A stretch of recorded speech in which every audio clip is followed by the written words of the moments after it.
recebendo a sua palavra com todo o temor, com toda a reverência, com corações humildes, como pessoas que estamos realmente dispostos a aprender de Deus. Não é fácil nós entrarmos nesse tipo de assunto e nós abrirmos o coração para Ele, porque normalmente são áreas da nossa vida onde nós não aceitamos que ninguém interfira, mas não se trata de um ninguém, se trata do Senhor da nossa vida, né? Por favor, então, Colossenses capítulo 3. Hoje nós vamos ficar no verso 19.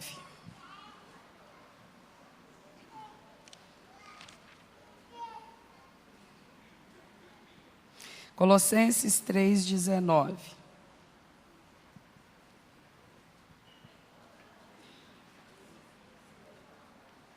Vós, maridos, amai a vossas mulheres, e não vos irriteis contra elas. Repetindo, vós, maridos, amai vossas mulheres, e não vos irriteis ou as trateis asperamente. Muito bem. Vamos orar? Pode começar.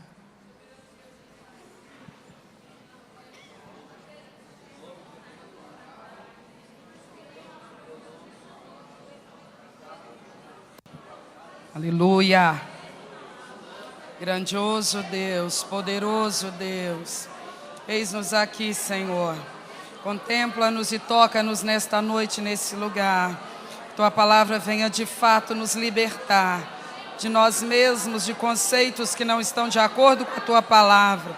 Que pela Tua palavra sejamos moldados e abençoados, meu Pai. Nós nos expomos à palavra do Senhor, ao poder e à presença do Senhor nesta hora. Seja bem-vindo neste lugar, Senhor. Seja bem-vindo no nosso meio, doce Espírito de Deus. E trata conosco, Senhor, para a glória do Senhor, meu Pai. Em nome de Jesus, glória a Deus. Amém? Por favor, senta no seu lugar. Nós vamos então continuar falando dessa ética na vida familiar. Nós iniciamos falando do propósito maior de um casamento, que é estruturar ou oferecer estrutura para uma família. E nós falamos sobre o conceito que precisa prevalecer na nossa mente, porque preciso que você olhe para mim. Sem dúvida, é o que prevalece na mente do Senhor, de que cada lar precisa ser um lar escola. E ali a matéria não é alguma disciplina ensinada em carteiras universitárias. A matéria são os valores que devem manter em ordem uma sociedade. Valores que precisam ser ensinados ao ser humano na primeira infância. Então é uma grande responsabilidade gerar filhos. Isso não é um presente qualquer. Isso é uma responsabilidade que Deus nos dá. E por vezes imaginamos que o mais pesado nessa responsabilidade seja alimentar, vestir, educar nossas crianças. Embora isso faça parte, sem dúvida nenhuma, mas o mais sério e importante de tudo é nós sermos os mentores, como pais que somos. Vamos instruir essas crianças que daqui a pouco serão adultos e que estarão então fazendo diferença na sociedade. Eles precisam ser instruídos e na mente deles, no caráter deles, ser incutido desde o berço valores morais e éticos que vão resguardar a paz social. É onde nós temos que fazer prevalecer o respeito do ser humano, um para com o outro. Quem tem a obrigação de ensinar isso não é a professora lá na escola, nem a professora da igreja. São os pais dentro de casa.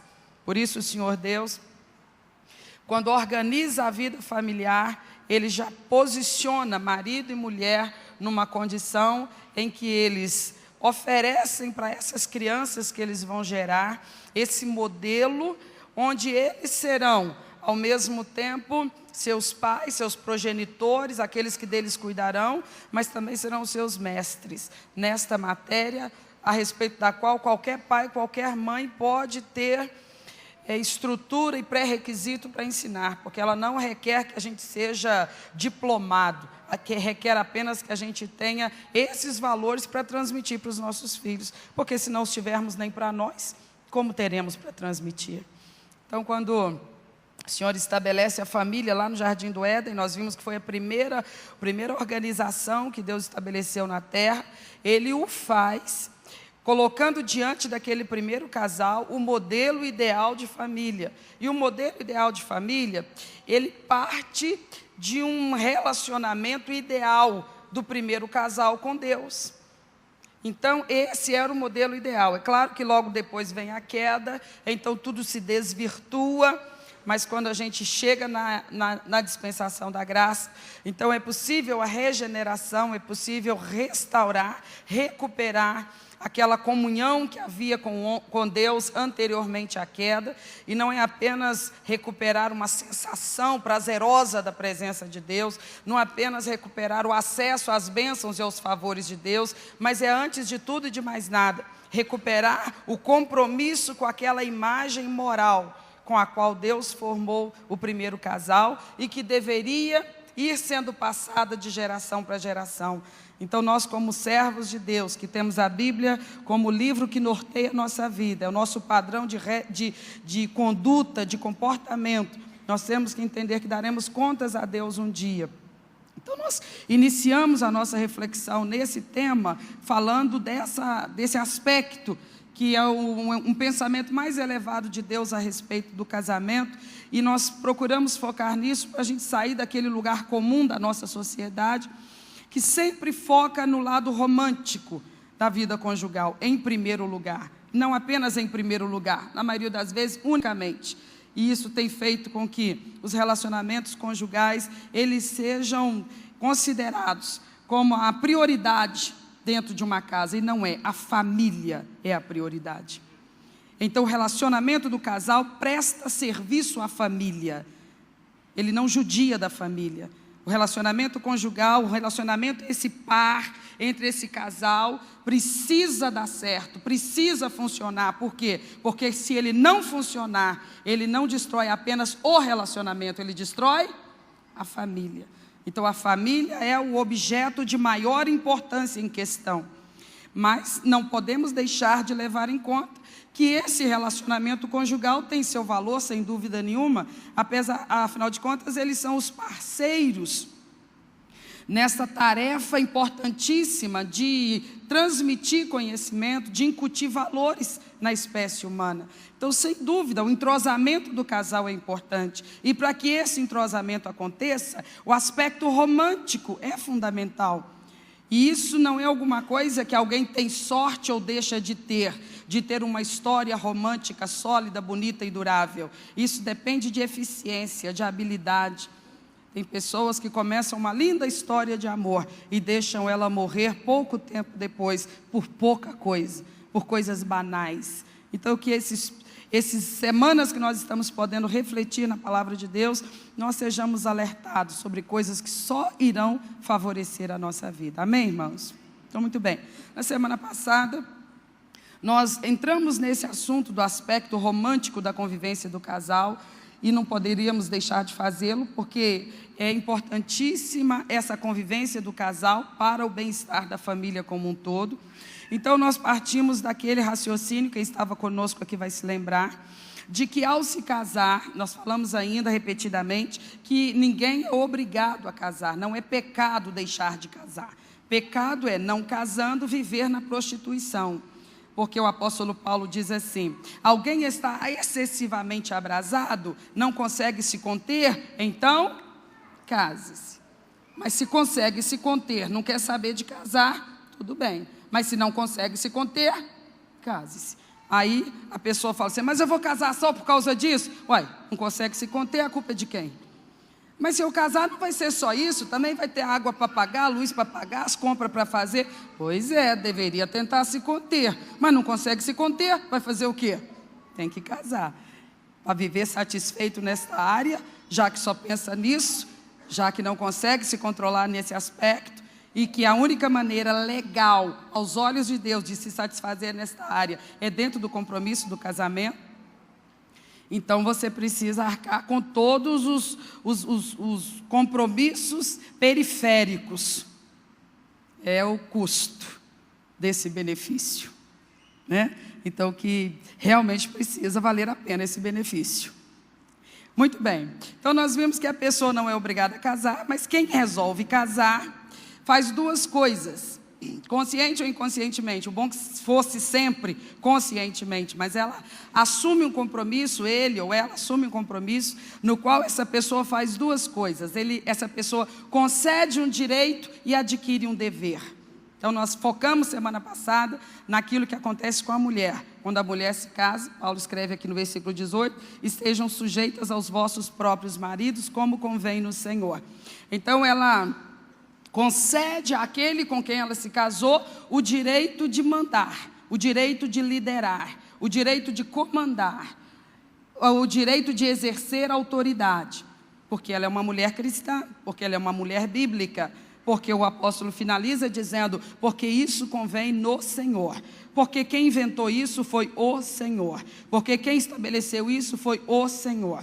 Alguém poderia dizer, mas nesse texto aí, será que é esse texto e tem vários outros textos, onde esse conceito é apresentado pela palavra do Senhor e não há como fugir. E isso não se trata de forma alguma de um precedente que Deus possa ter deixado estabelecido na convivência conjugal para que injustiças sejam cometidas. Jamais, Deus jamais poderá ser acusado de uma injustiça, por menor que seja, porque aos olhos de Deus, e de fato todos temos igual valor, homens e mulheres. A palavra diz que Deus os fez, macho e fêmea os criou, à imagem e semelhança dele mesmo os criou. Ele não fez o homem à sua imagem e semelhança e a mulher de qualquer jeito a imagem e semelhança do que quer que fosse. Não, ambos são imagem e semelhança do próprio Deus. A Bíblia diz que quando foi fazer a mulher, ele decidiu fazer uma companheira para o homem que lhe fosse idônea. Significa o quê? Que estivesse à altura dele, que não fosse além, mas também não estivesse aquém do homem. Então Deus, Ele não fez na espécie humana seres com qualificação, com valor diferenciado. Somos todos da mesma qualidade, feitos da mesma base, da mesma origem, feitos à imagem e semelhança do Todo-Poderoso. Agora, sem dúvida, ele deu papéis diferentes para o marido, papéis diferentes para a esposa, conforme também deu estruturas diferentes para um, estrutura diferente para o outro. Mas a visão de Deus não foi jamais que houvesse, por conta disso, um atrito e uma convivência tumultuada, de maneira nenhuma. Porque Deus não é Deus de contenda, senão de paz. Então nós vamos observar que quando o Senhor Deus estabelece as regras para essa ética conjugal, Ele diz que a mulher, uma vez que ela deu àquele homem o direito de ser seu marido, ela deu àquele homem o direito de ser uma autoridade sobre ela e sobre a família que eles vão liderar. Isso não significa que ela deixa de ter personalidade, vontade própria, opinião própria, não é isso. Existe, sem dúvida nenhuma, um excessivo abuso de poder e de interpretação nesse mandamento. Por isso que nós vamos observar hoje o que é que o Senhor fala para os homens. Então tá, quando Deus está falando com o marido, Ele diz, amai as vossas mulheres e não a trateis de forma áspera, não vos irriteis contra elas ou não a trateis com amargura. Na semana passada nós falamos que o Senhor Deus deu essa lei, mas estabeleceu um limite para ela. O limite para a mulher, que a mulher seja submissa ao marido. E qual que era o limite a esse direito concedido ao marido? Que essa mulher entendesse que ele tem sobre ela um direito, desde que esse comando dele não contrarie o comando de uma autoridade maior na vida dela, que é a autoridade de Cristo Jesus. Então, se ela é uma mulher que tem vida com Deus, o primeiro líder dela se chama Jesus Cristo. E Jesus Cristo, como líder dela, manda ela fazer o que em relação ao marido? Obedecer o marido. Então eu não dei corda para as mulheres, né? Para elas chegarem em casa e falar assim, aí tá vendo? Como a pastora Elza falou, eu primeiro tenho que obedecer a Cristo e não a você. Mas foi Cristo que te mandou obedecer seu marido. Tá certo? Então não use a palavra para poder se desviar da própria palavra. Nós vamos procurar ser bem honestos e acreditar e confiar que do jeito que Deus falou funciona, gente. Sem prejuízo de nenhuma parte.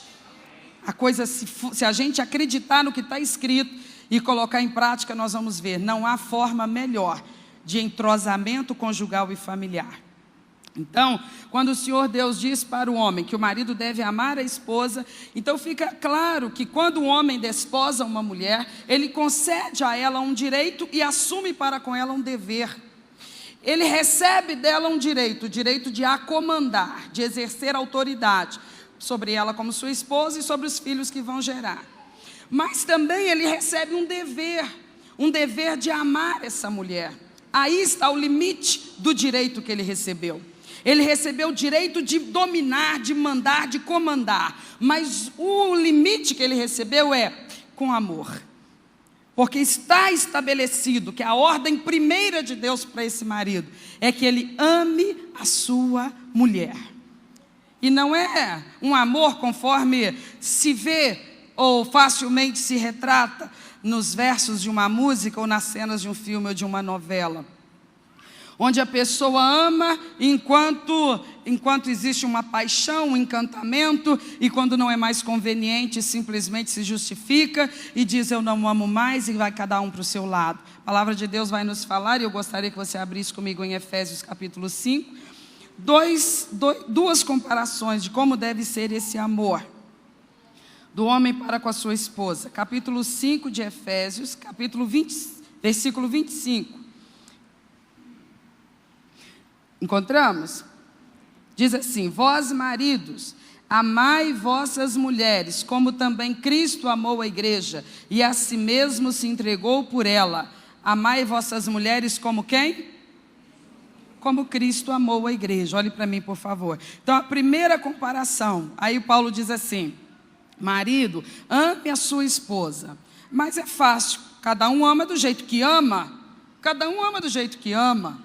Então, Paulo, não é difícil não, só o camarada abrir a boca e na hora que a mulher, ela aparece toda roxa, ela aparece toda cheia de hematoma, e aí vai se perguntar, cara, como é que você tem coragem de fazer isso com a tua esposa? Ah, foi num repente, meu sangue esquentou quando eu vi que tinha feito, mas eu vou te falar a verdade, eu amo essa mulher, eu não vivo sem minha mulher, não é assim.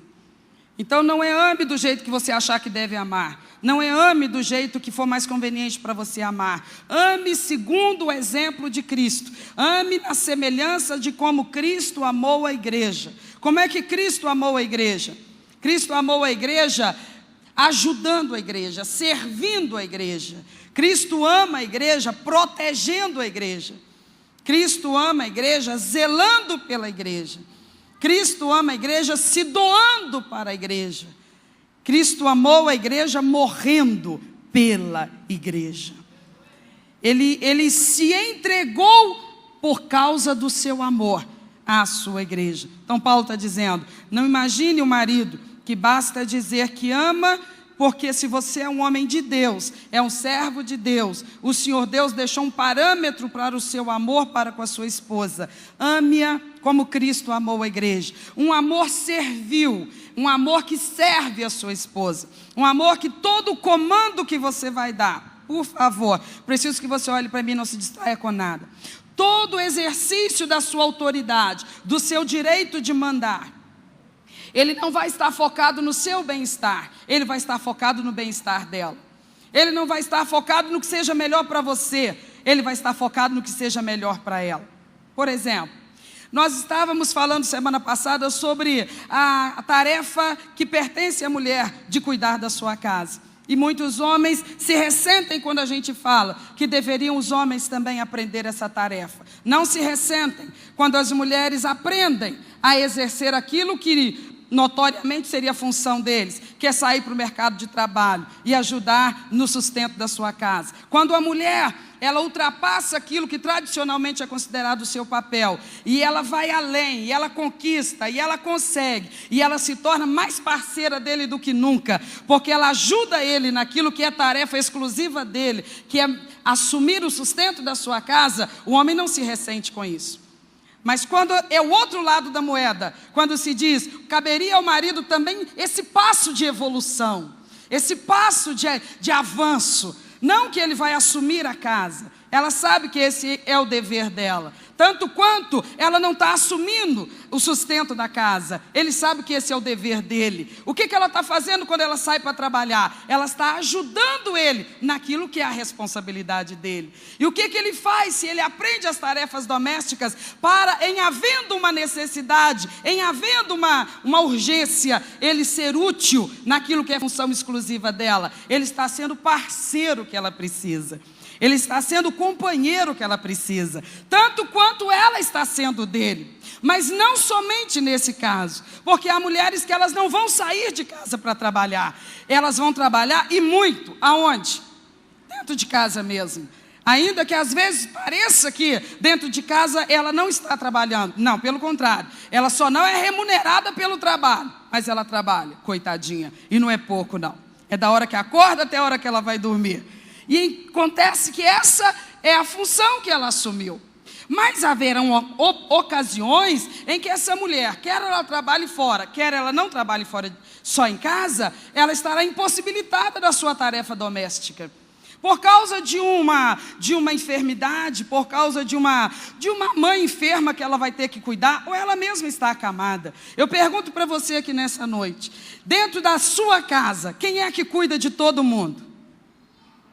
Quem é que todo mundo pode adoecer que essa pessoa está ali, fazendo a sopinha, dando remedinho na hora certa, ajudando a tomar o banho, trocando o curativo? Quem é que faz isso na sua casa?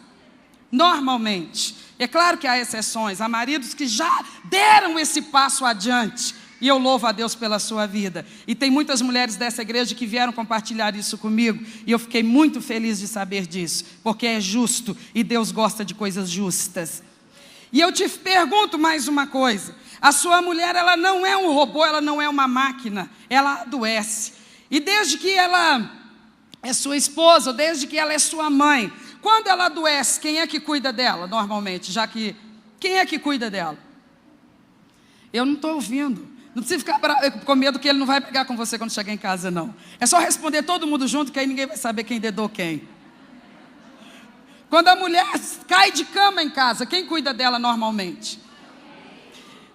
Normalmente, há situações, e eu preciso ser justa com os maridos que o fazem, e eles são modelo e são exemplo para essa congregação. Mas na maioria das vezes, quando a mulher adoece, ela precisa convalescer de uma cirurgia, por exemplo, é alguma coisa de longo prazo, quem cuida dela é a mãe dela ou a mãe dele? Quem está cumprindo o papel dele? A mãe dela está fazendo por ele. Ou então a mãe dele está fazendo por ele. Mas está ficando bem feito, claro que está.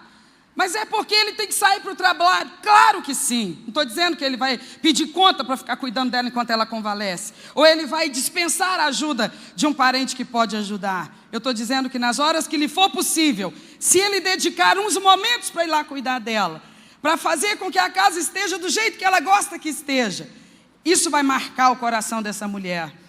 Porque não há nada que marque mais o coração de uma mulher como uma demonstração de amor do seu marido, do que ela poder contar essa história para o resto da sua vida. Eu fiquei doente e ele cuidou de mim. É assim ou não é, minhas irmãs? Mas poucas mulheres têm essa história para contar. Por quê? Porque o homem, eu falei na semana passada, e não adianta você ficar bravo comigo, porque é a Bíblia que diz que você é forte. A Bíblia diz que nós somos as fraquinhas e vocês são os fortes. E isso não é mentira. Porque quando Deus fez o homem lá no Éden, qual foi a atividade física e de trabalho que Deus deu para o homem? Alguém se lembra? Era lavoura. Lavoura é coisa para gente fraco? O cabo da enxada é coisa para gente fraco? Não, Deus já fez o homem com uma estrutura que ele aguenta serviço pesado, e ele tem inteligência, ele tem capacidade de aprender tarefas. Então, de verdade, as tarefas domésticas não são bicho de 7 cabeças para homem nenhum. O homem não aprende meramente por falta de interesse. Ou talvez porque pense assim, se eu aprender, ela vai jogar nas minhas costas. Se ela jogar, você me conta que eu vou chamar a atenção dela, porque essa é a função dela. Mas é importante que o homem saiba, porque nós não estamos mais no tempo em que o homem seja tão dependente assim. Os irmãos concordam? Assim como as mulheres deram um passo adiante e elas enfrentam o mercado de trabalho, elas arregaçam as mangas e elas dão conta, tanto de ajudar no sustento quanto de cuidar de casa, mas elas não são máquinas. Uma hora elas podem precisar do cuidado do marido, ou ainda se ele não vai cuidar dela enquanto ela convalesce, ele vai manter a casa em ordem, ele é capaz de fazer uma sopinha para ela no final do dia. Aquilo pode sair até meio cru, meio salgado, meio sem sal, não tem importância. Mas se foi seu maridinho que fez, fala a verdade. Então nós estamos nos privando de algumas demonstrações importantes de carinho. Tudo por quê? Porque nós estamos aceitando modelos que a humanidade e a sociedade estabeleceram, mas que não estão na palavra de Deus. Porque o Senhor Deus está falando através de Paulo. Ame sua esposa como Cristo amou a igreja. O que Cristo fez pela igreja? E a palavra vai dizer assim, não há amor maior do que esse, o de dar a alguém a vida pelo seu semelhante. E o que Jesus Cristo fez pela igreja? Ele fez o máximo. Quem faz o máximo está implícito que está disposto a fazer o mínimo. Quem está disposto a fazer o mais difícil, como assim? Jamais se dispõe ou se compromete a fazer o mais simples. Então é uma coisa que vai... Essas coisas que a gente vai falando podem parecer invasão. Ninguém tem nada com isso, o jeito que a coisa está resolvida lá dentro de casa. Mas a gente não está invadindo a vida de ninguém. Nós estamos trabalhando num assunto progressivamente. Daqui a algumas semanas vamos chegar no ponto que talvez seja o que mais interessa a todo casal, que é aquele momento da intimidade do casal. E você não faz ideia como esses detalhes podem aproximar um casal. Podem fazer com que o carinho entre o casal seja uma coisa tão mais agradável, mais natural. Por quê? Porque durante todo o dia, antes que entrassem naquele quarto, eles já se cuidam. Eles já olham um para o outro de uma maneira especial, ainda que não de uma maneira sensual, mas estão o tempo todo um atento à demanda do outro, às necessidades do outro. Você imagina o que é o que foi a intenção de Deus ao planejar o casamento e a vida a dois? Não era para ser essa guerra que há dentro dos lares, era para que fossem verdadeiramente dois parceiros, dois amigos, que trabalhassem juntos com prazer, com alegria, um ajudando o outro a levar a sua própria carga, mas sem exploração, sem injustiça, e com alegria, com prazer, com satisfação. Afinal de contas, tudo que ambos fazem para quem? Para a família. Família que pertence a qual dos dois? Pertence a ambos. E o que mais importa para nós sempre estarmos lembrando, tudo que eles fazem debaixo dos olhos observadores dos seus filhos. Então os filhos estão aprendendo com os pais como é que se conduz dentro de um casamento e no seio de uma família. Quanto mais nós acertarmos, melhores serão os ensinamentos que nós passaremos para a próxima geração. Amém, meus irmãos? Muito bem. Então, quando o apóstolo Paulo está falando sobre o marido amar a sua esposa, ele compara primeiro com isso aqui em Efésios, que deve ser como Cristo amou a igreja. O verso 28, do capítulo 5 de Efésios, ele diz, assim devem os maridos amar as suas próprias mulheres como o quê? Termina, por favor. Então, no 25, ele fez uma comparação. Aqui ele fez outra. No 25, ele comparou que o amor do marido tem que ser igual ao quê? Ao de Cristo pela igreja. Agora ele está fazendo outra comparação. Ele está dizendo que o amor do marido para com a sua esposa tem que ser igual ao quê? Ao amor que ele tem pelo seu próprio corpo. Porque ele não vai, de forma alguma, deixar de cuidar do seu próprio corpo. Ele não vai deixar adoecer o seu próprio corpo. Ele não vai deixar desfalecer o seu próprio corpo. Então o apóstolo Paulo está chamando os homens, não a um amor conforme o mundo descreva, mas ao amor conforme a Bíblia descreve. O compromisso de amar a esposa e cuidar da esposa, fazendo por ela aquilo que faria por si mesmo. Considerando, colocando essa esposa acima de si próprio, na preferência para o bem-estar, para o conforto. Esse homem que age dessa maneira, ele não precisa impor submissão a essa mulher. É claro que essa mulher, de muito bom grado, vai viver para agradar esse marido. Vai viver cativada por esse marido. Quem não gosta de ser bem tratado? Quem é que não se sente cativado por ser tratado com respeito e com consideração? Quem não é motivado por ser tratado de uma forma diferenciada? E a palavra de Deus não está exagerando, porque de todos os relacionamentos interpessoais que uma pessoa tiver na terra, o mais profundo, o mais sério e o mais forte é o relacionamento conjugal. Então, ainda que esse homem, ele ame profundamente tantas outras pessoas, a ninguém ele devotará um amor como esse, só a essa mulher, a sua mulher.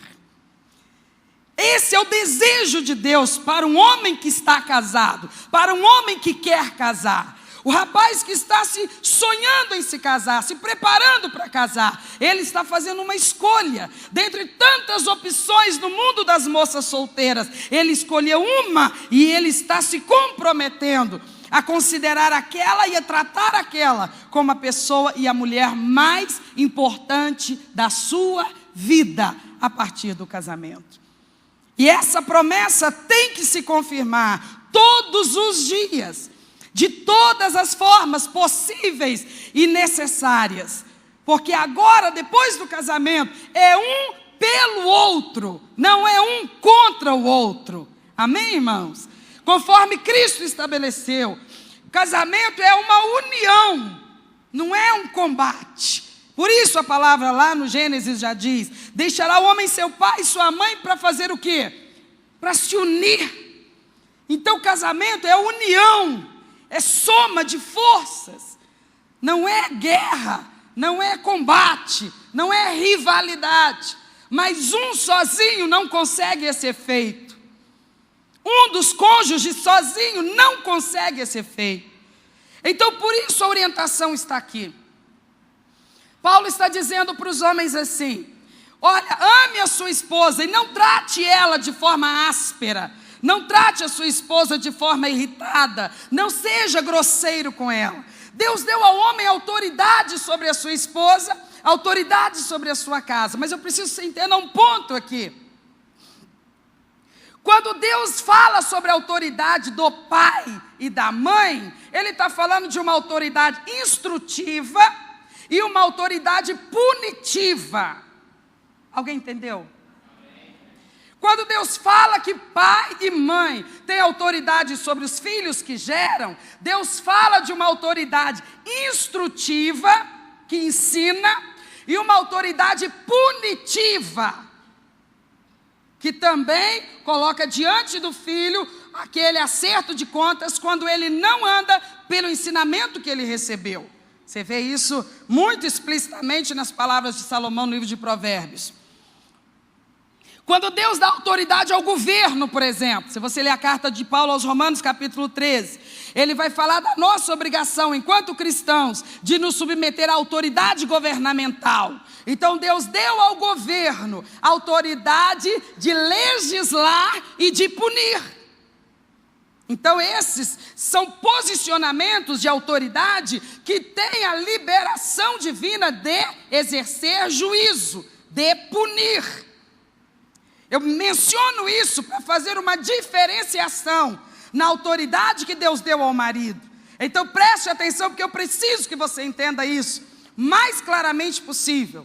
Aos pais ele dá autoridade instrutiva e punitiva. Ao governo ele dá autoridade legislativa e punitiva. Visando o quê? A preservação da ordem, a preservação do conceito de não violência, de não desrespeito, socialmente falando. Mas quando Deus dá ao marido autoridade sobre a mulher, é apenas uma autoridade instrutiva, orientativa, não é autoridade punitiva. Ficou claro isso? A autoridade que Deus dá ao marido sobre a sua esposa é diferente da autoridade que Ele dá ao homem, ao pai, sobre o seu filho. Ao filho, Deus concede ao pai o direito de punir, mas ao marido, Deus não dá o direito de punir a sua esposa.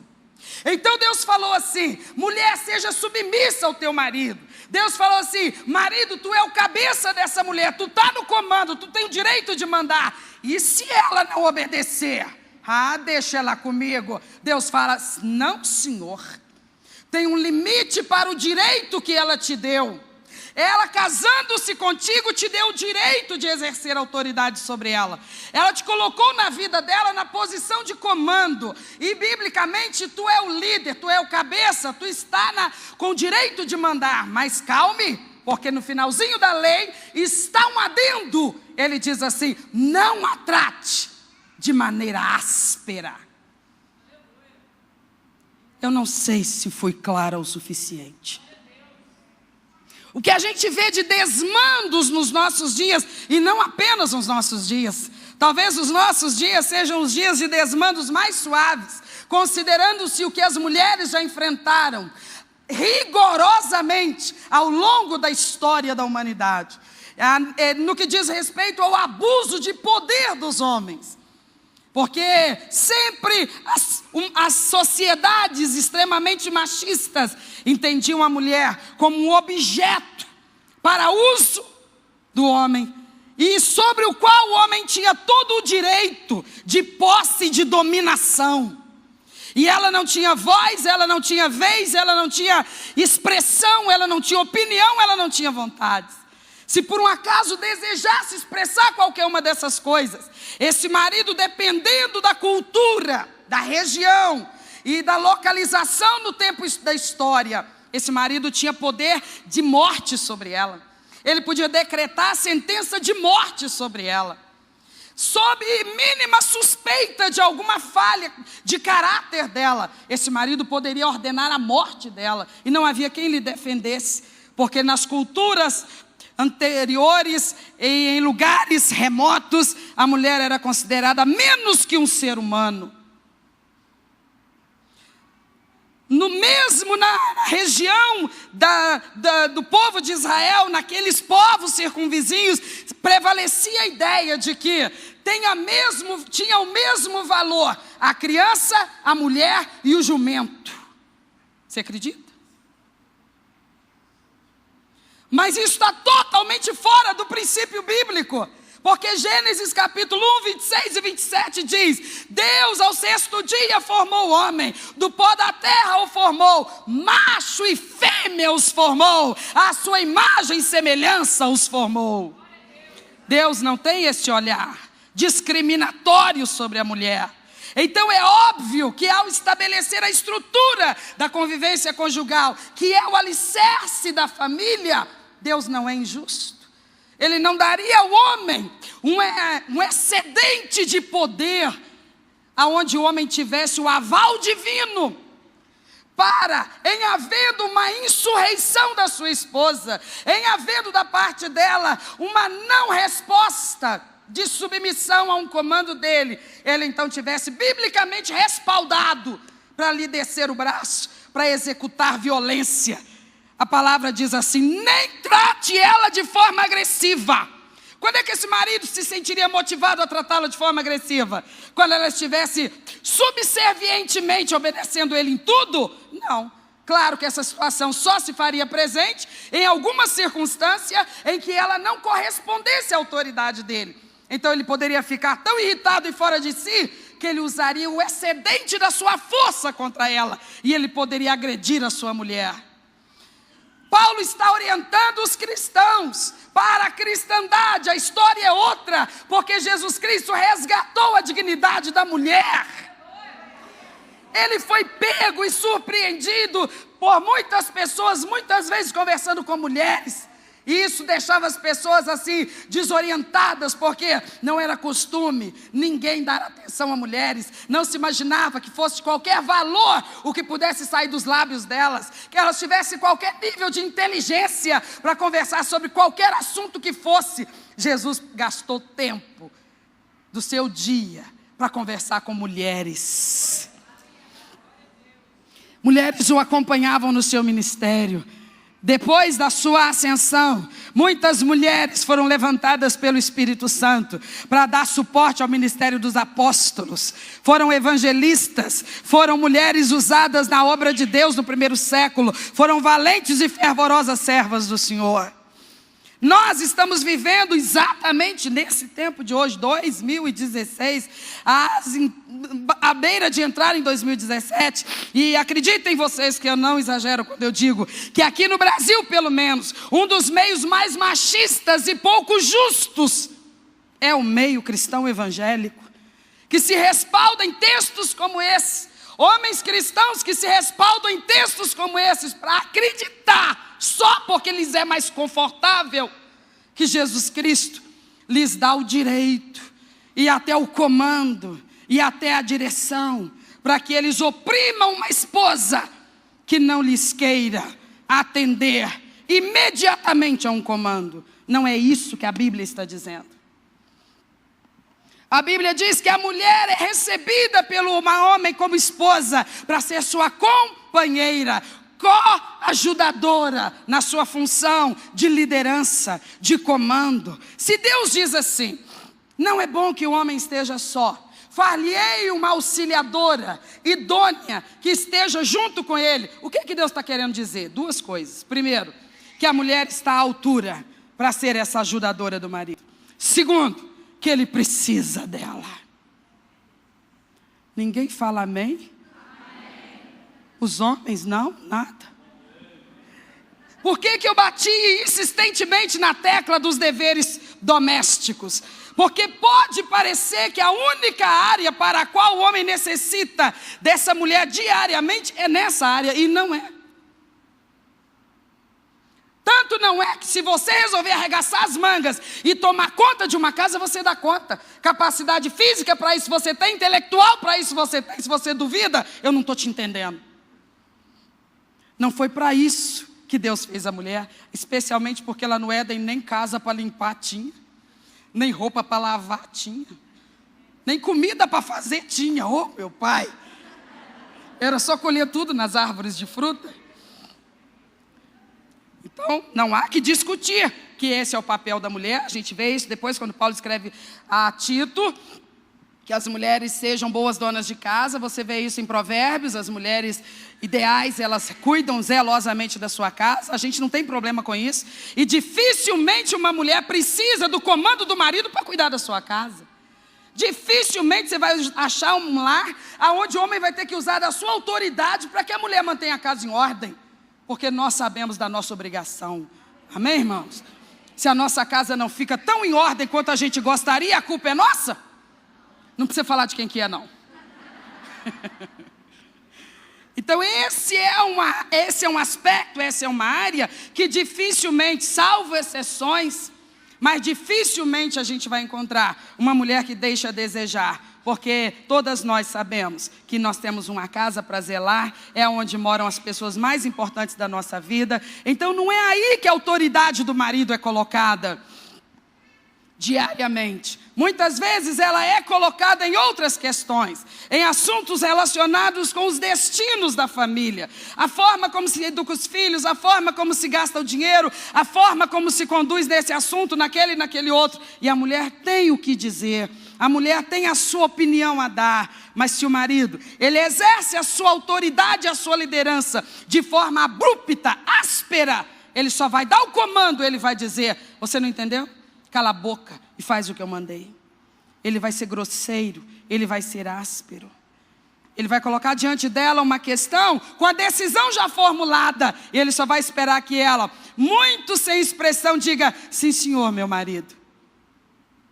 Quando ele está lidando com um ser humano de capacidade reflexiva, de capacidade intelectual, que poderia trabalhar junto com ele esse assunto, esse aspecto, e os dois juntos encontrarem uma saída mais excelente. Às vezes, muitos maridos que usam da sua autoridade de uma forma arrogante, sabe o que eles fazem? Eles admiram enormemente as esposas de outros maridos. Por quê? Porque às vezes eles são obrigados a ouvir a opinião delas. Porque eles não podem mandar calar a boca. Então eles são obrigados a ouvir a opinião delas. Aí quando ouvem a opinião delas, eles ficam assim: nossa, a esposa de fulano, nossa, que mulher inteligente.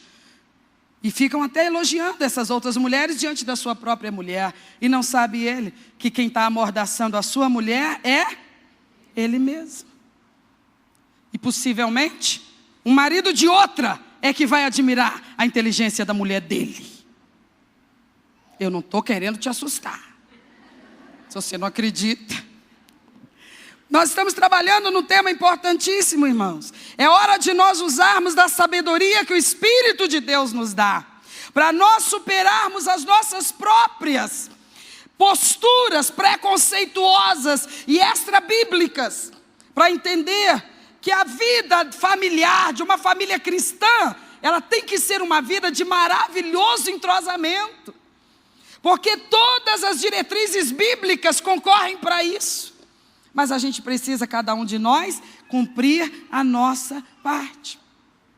Agora vamos considerar que se trata de um marido cristão, e ele tem uma vida com Deus, porque, semelhantemente como a mulher, ele tem Jesus como o Senhor da sua vida. E eu quero ler com você um texto para a gente reforçar isso. Está lá em 1 Coríntios capítulo 11. 1 Coríntios 11, 3.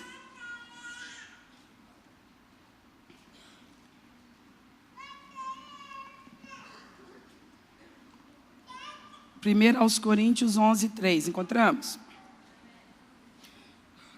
Mas quero que saibais que Cristo é a cabeça de todo homem, e o homem é a cabeça da mulher, e Deus a cabeça de Cristo. Está dando para você ver uma hierarquia aí? Vamos repetir então? Quero que saibais que Cristo é a cabeça de todo homem, o homem é a cabeça da mulher, e Deus é a cabeça de Cristo. Então, qual que é o contexto dessa ética familiar? É um contexto onde a mulher serve ao Senhor, por isso ela obedece ao seu marido como convém ao Senhor. E é um contexto onde o homem tem Cristo como seu líder, tem Cristo como seu próprio cabeça. Então ele não executa a sua autoridade, a sua liderança pelos seus próprios instintos e personalidade. Ele busca na palavra, ele busca naquele que é o líder dele mesmo. Porque ele não pode errar no exercício da sua liderança, quer sobre a sua esposa, quer sobre os seus filhos. Mas vamos dizer que esse homem enfrente uma situação onde ele é confrontado por uma esposa que não se submete. Ela não se submete na questão não é na questão do cuidado doméstico, dificilmente o assunto será esse, mas em questões de conduta, em questões de comportamento. Em questões, por exemplo, nos dias de hoje é muito comum um drama como esse. O homem, de repente, observa que a sua esposa adquiriu um hábito perverso, perigosíssimo. Ela infiltrou-se na rede, caiu na rede. Ela agora fica horas e horas pelos Face afora. Ela simplesmente dá conta do seu trabalho o mais rapidamente possível e as horas livres são para seus contatos virtuais. E ele, de princípio, observa aquilo e pensa, está se comunicando, está interagindo. É a moda da época, vai fazer o quê? E ela vai. Só que com o passar do tempo ela se excede.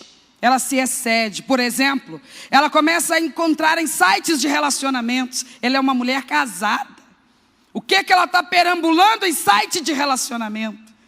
O que ela está procurando em site de relacionamento? E ele sabe, ele descobre, ele percebe. O que ele faz como homem de Deus, que está vendo uma brecha aberta na sua casa, na sua família, e percebe que aquilo ali precisa ser resolvido e definitivamente riscado da rotina da sua casa. Ele entra com a sua autoridade de líder.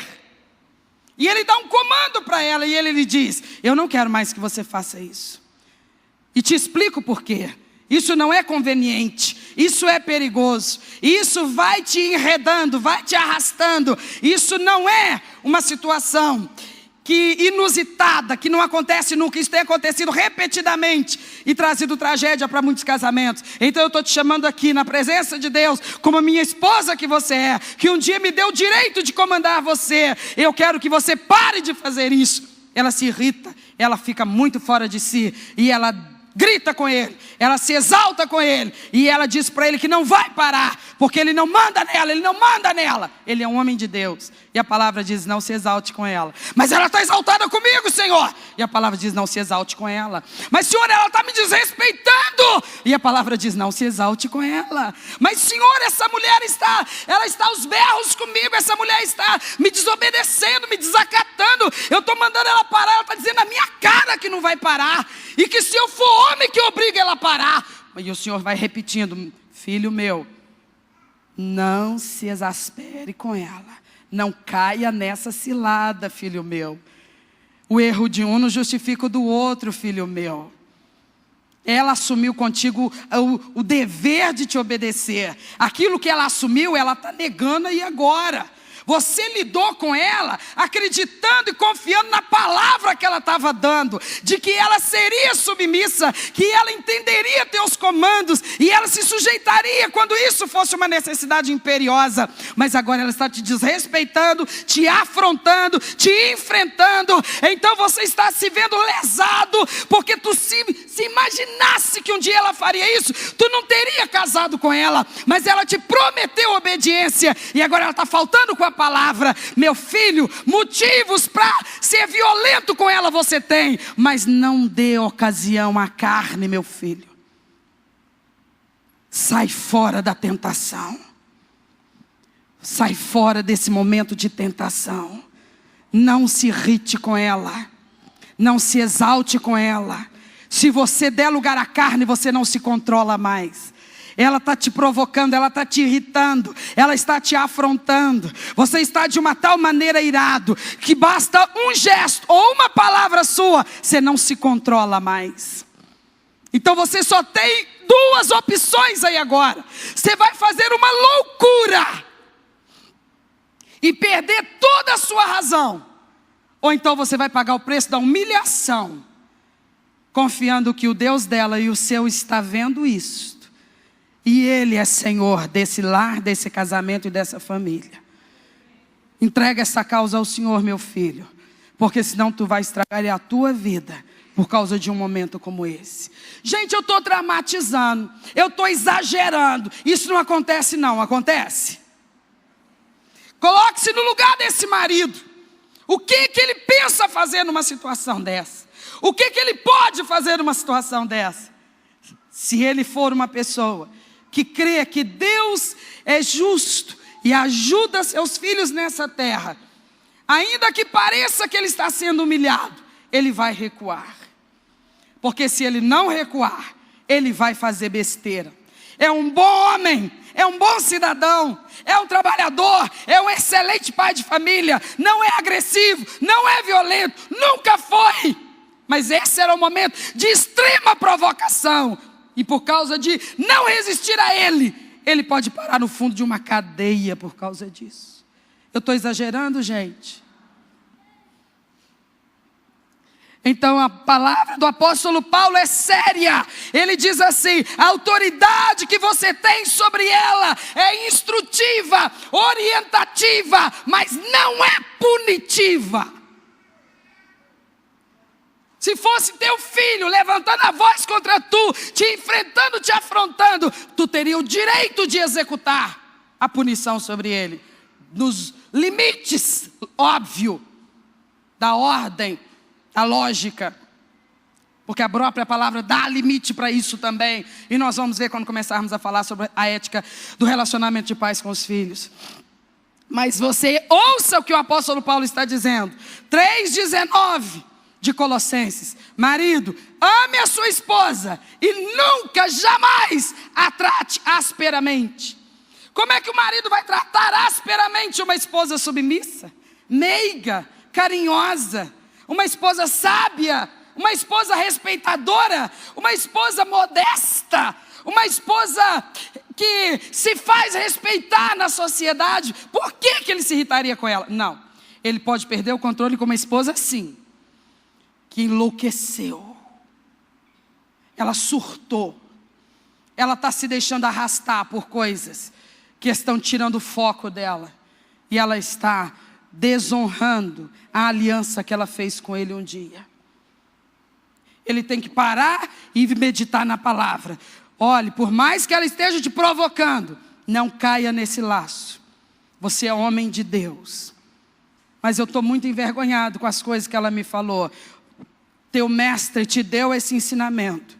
Você tem que saber engolir a afronta e a humilhação. Porque você tem que acreditar que os que se humilham serão um dia exaltados pelo Senhor. Mas não se deixe arrastar para a provocação. Eu não estou justificando que os casos de violência doméstica contra a mulher, todos sejam por razões dessa maneira. Lógico que não.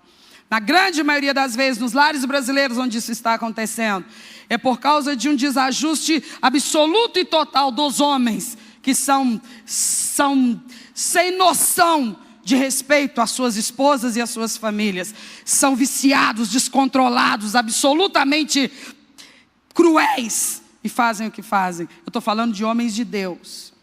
Homens de Deus que jamais deveriam levantar a sua mão contra a sua esposa. A Bíblia não lhe dá respaldo para isso nunca. Mas a Bíblia mandou ela me obedecer e ela não quer me obedecer. Tem solução para isso? Tem. Ela é lenta, é difícil, mas existe solução para isso. 1 de Pedro, capítulo 3.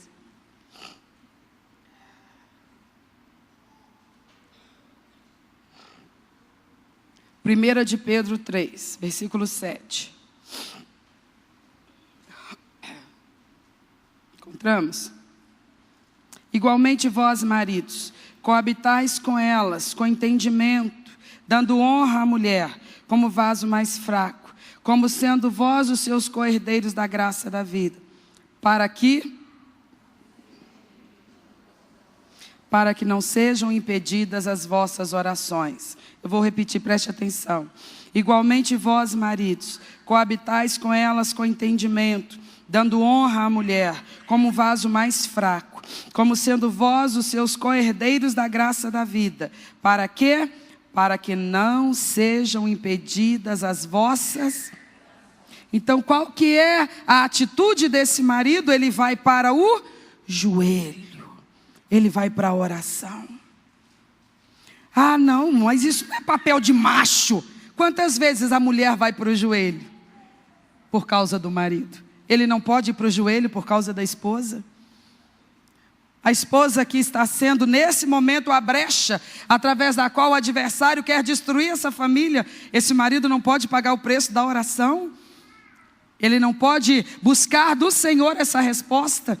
Só que o apóstolo Pedro, ele vai falar dessa orientação, mas ele vai falar, e eu quero seguir isso que ele está colocando, mas eu quero começar pelo fim. Eu quero começar por esse ponto, que ele fala sobre a questão da oração. A oração na vida desse homem de Deus. Nós já vimos lá em Coríntios 11, versículo 3, que Cristo é o cabeça do homem, e Deus é o cabeça de Cristo, Cristo é o cabeça da igreja, o homem é o cabeça da mulher, enfim. Esse homem, ele é um servo de Deus, ele é um homem de Deus. Então, olha a situação desse homem.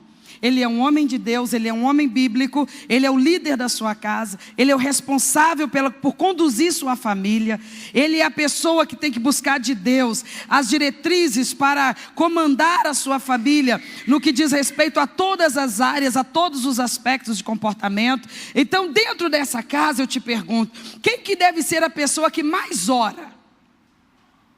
Você não entendeu? Esse homem é a pessoa que responde diante de Deus pela família.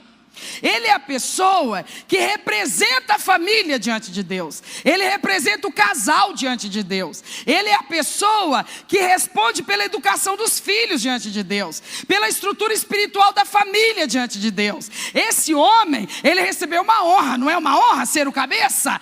Mas aquele a quem muito é dado, muito também é cobrado. Então a esse homem é colocadas responsabilidades elevadíssimas, que requerem uma estrutura espiritual extremamente sólida e próspera e abundante.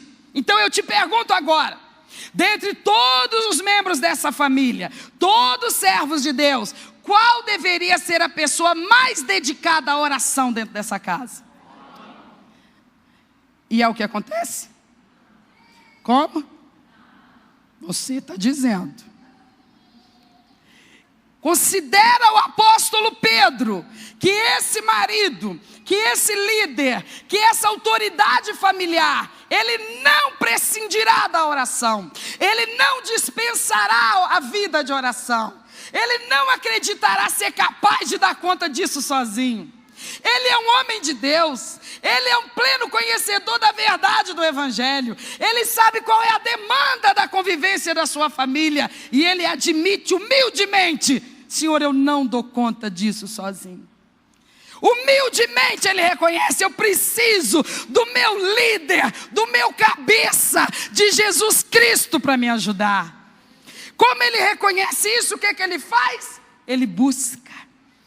Ele é um homem de oração. Ele é um homem de oração. Sua mulher sabe que ela tem do lado dela um homem de oração. Seus filhos sabem que tem diante deles um pai que aponta o caminho, mas esse pai é, antes de tudo, um homem de oração. Isso muda todo o contexto, muda toda a situação. O apóstolo Pedro começa falando sobre como ele vai coabitar com a sua esposa, mas ele termina explicando por que ele vai coabitar com ela desse jeito. Porque ele é um homem espiritual, ele é um homem de Deus, ele é um homem que não é cheio de si mesmo, ele é um homem que não comanda na sua própria força, ele comanda na sabedoria de Deus, no domínio do Espírito Santo. Ele vê uma situação como essa que eu acabei de descrever, e como mero homem ele não saberia o que fazer, mas ele tem um diferencial, ele é homem de oração. O Espírito de Deus está na vida dele, o Espírito Santo ilumina ele, ele não fica sem resposta, ele não vai ser afrontado por Satanás dentro da sua própria casa, ele também não vai cair na seta e na cilada do adversário, ele vai saber a hora de calar e a hora de falar. Ele vai saber por quê? Porque o seu líder está com ele. O cabeça dele é Jesus Cristo. Ele é o cabeça da mulher, mas ele tem um cabeça, ele tem um líder sobre ele. Jesus Cristo está na vida dele. Por quê que Jesus Cristo está ativo na vida dele? Porque ele é homem de oração. Ele é homem batizado no Espírito Santo. Ele é homem revestido do poder de Deus. Ele é homem que medita nas Escrituras todos os dias. Ele é modelo de virtude e vigor espiritual para sua família. Ele é homem de Deus. A liderança familiar que Deus projetou e idealizou, ela é uma liderança, antes de tudo, espiritual. E não brota do nada, ela brota de um relacionamento. Lembra na semana passada que nós falamos que a mulher, muitas vezes ela fica assim: olha, você casou comigo e me deu o direito de ser amada, um amor sacrificial. E nós explicamos para vocês, amadas irmãs, que perfeitamente esse amor só nos vem da pessoa de Jesus Cristo. Então o que nós aprendemos semana passada? Não espere receber do marido aquilo que só Cristo tem para te dar. Então seja abundantemente revestida da presença de Cristo na sua vida. Assim você não vai ter carência e você não vai exigir de marido e de filhos aquilo que só Jesus pode te dar. Da mesma forma, hoje eu digo para os homens: a sua vida com Deus é prioridade. Olhe para mim, preste atenção nisso. Ela vem antes do seu relacionamento com a sua esposa. A tua estrutura espiritual, teu relacionamento com Deus tem primazia, tem prioridade, tem preferência sobre teu relacionamento com a tua esposa. Lembra que nós falamos semana passada? E as irmãs saíram daqui todas inchadinhas, pensando: nossa, nós estamos com tudo e não estamos prosa, né? E foi saindo, cheias de si, porque nós ainda falamos assim: Se Ele é o Senhor da sua vida, minha irmã, se Ele é a autoridade primeira da sua vida, então mais importa obedecer a Cristo do que obedecer seu marido. Numa questão em que Ele colocar para você que for contrária ao ensinamento bíblico, tu vai ter que escolher a quem tu vai obedecer, se é a Cristo ou ao seu marido. E nós te dissemos, a Bíblia te dá liberdade de obedecer então ao seu Salvador, Jesus Cristo, porque Ele é a autoridade principal na sua vida. Você entendeu isso? Pois hoje eu preciso dizer a mesma coisa ao teu maridinho. Você não é a pessoa mais importante da vida dele. Gostou não, fofa?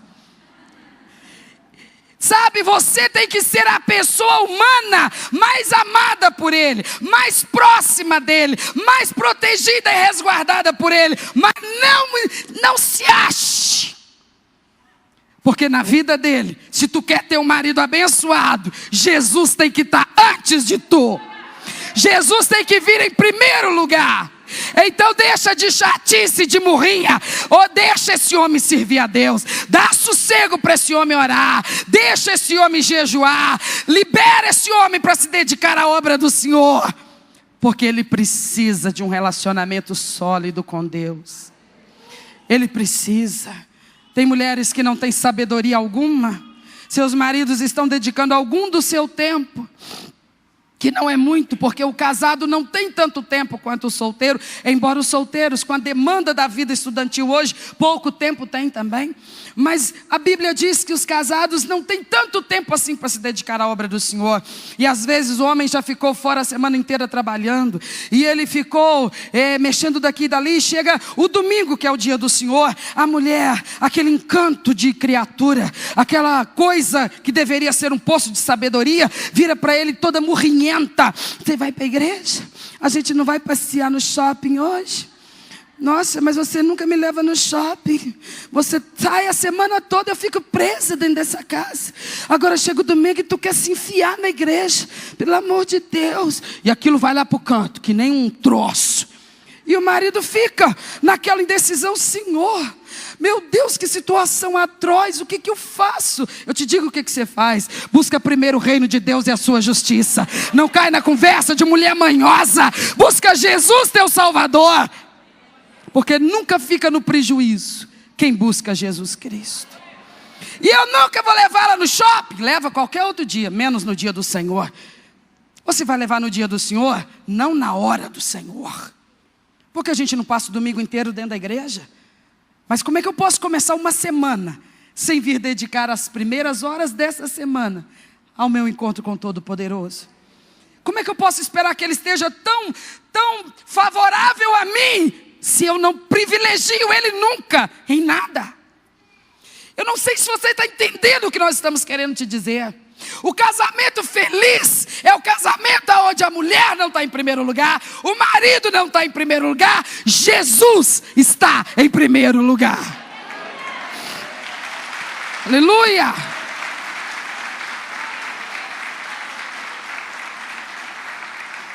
Nós vamos focar e parar hoje nessa parte do capítulo 3, versículo 7. Na semana que vem nós vamos falar da parte anterior, quando ele diz: coabitai com elas com entendimento.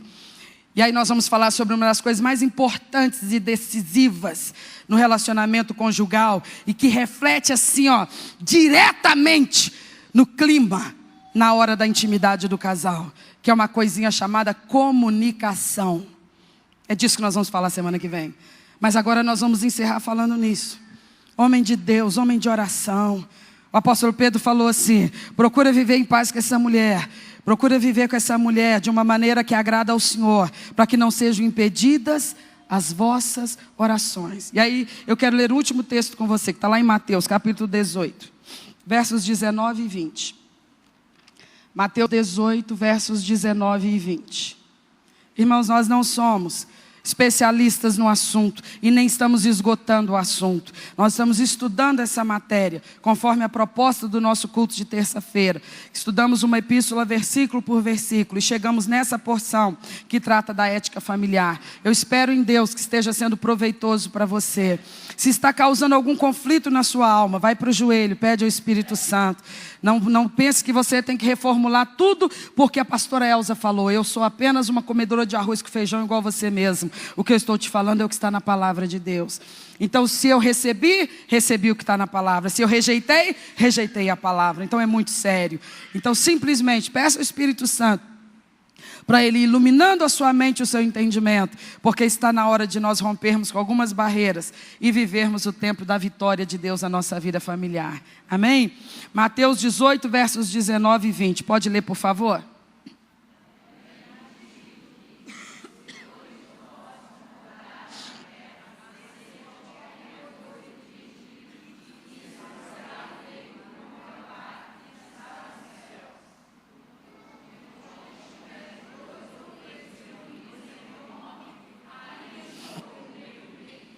Olhe para mim, por favor.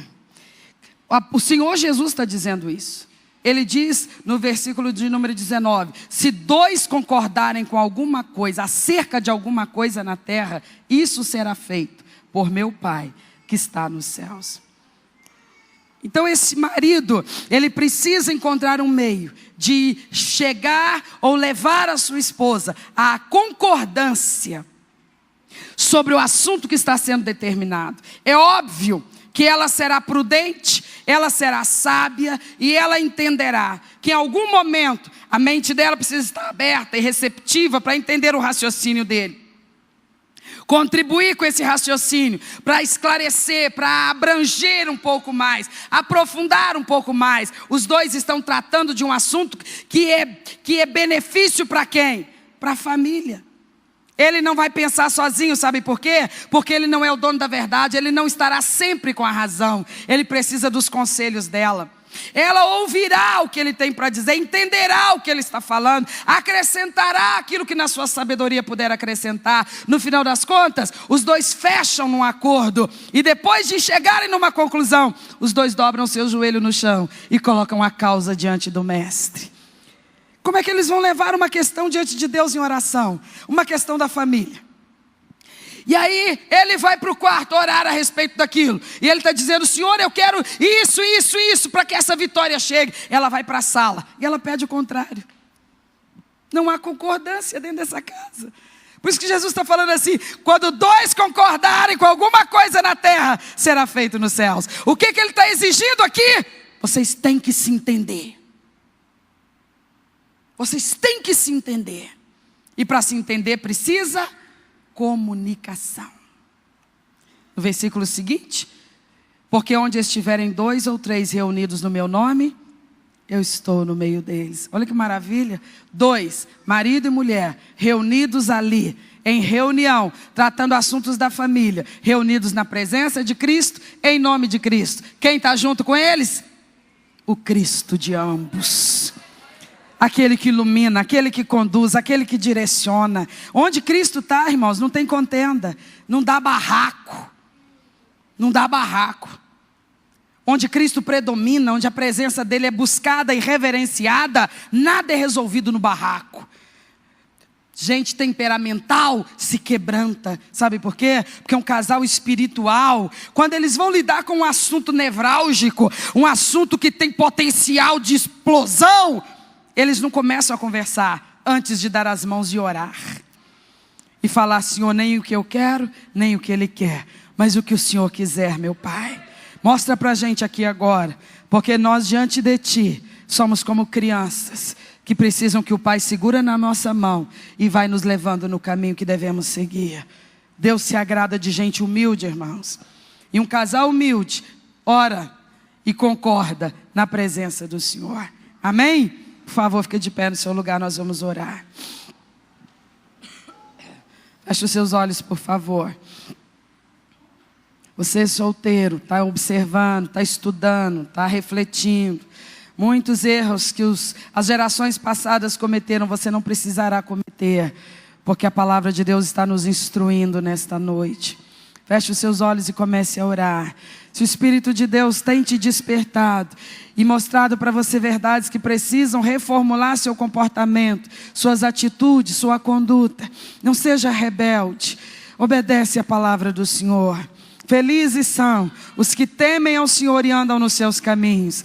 Tudo na sua vida irá bem. Tudo na sua vida irá bem. Mas não seja tupetudo, arrogante, temperamental, não. humilde diante do Senhor, e tudo irá bem para você, porque Deus só dá ensinamento bom, Deus só envia para caminhos perfeitos, Deus é maravilhosamente correto. Abre tua boca e começa a orar, pede ao Espírito Santo um coração quebrantado e humilde, porque nós não somos bons em admitir que estamos errados, nós somos bons em achar o erro do outro, mas esse é o tempo de nós olharmos para nós mesmos e olhar aonde nós estamos errando. É tempo de consertar, é tempo de colocar nossa casa em ordem. Manifesta a tua graça, teu poder e tua misericórdia, Senhor, agindo em nossos corações, em nossas mentes, que possamos refletir, que possamos entender a oportunidade que o Senhor está nos dando de mudar conduta, mudar comportamento e viver, ó Deus, experiências maravilhosas na nossa vida familiar, na nossa vida conjugal. Prepara-nos, Deus, para termos uma mente mais profunda ao refletirmos sobre essas coisas, que não deixemos, ó Deus, o barco à deriva, indo para qualquer lugar, mas que possamos entender, Jesus está no comando, e nós precisamos dar ouvidos à voz do Mestre, ser homens e mulheres de oração, porque o Senhor tem respostas para nós. Para a glória do Senhor, eu te agradeço por cada um dos meus irmãos comigo aqui nesta noite, por cada família aqui representada e abençoada pela tua palavra, que todos nós sejamos favorecidos, não apenas por ouvir, mas por poder colocar em prática o que o Senhor está nos ensinando. Nós te agradecemos em nome de Jesus, amém?